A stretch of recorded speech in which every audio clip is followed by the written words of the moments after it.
बैठ जाओ भाई, तमाम दोस्त आप बैठते हैं, तशरीफ रखें। क्या कर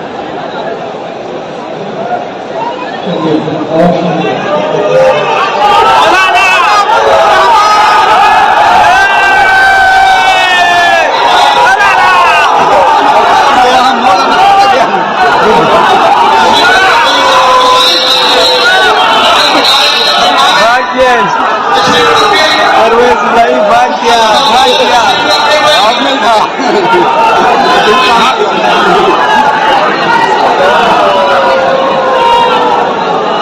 माशाअल्लाह, अब आपके सामने नाते रसूल मकबूल सल्लल्लाहु अलैहि वसल्लम पेश करने के लिए तशरीफ ला रहे हैं जनाब सैयद सलमान गिलानी शाह साहब। जनाब सैयद सलमान गिलानी शाह साहब तशरीफ लाते हैं, आपके सामने नाते रसूल मकबूल सल्लल्लाहु अलैहि वसल्लम पेश करते हैं। जनाब सैयद सलमान गिलानी शाह साहब तशरीफ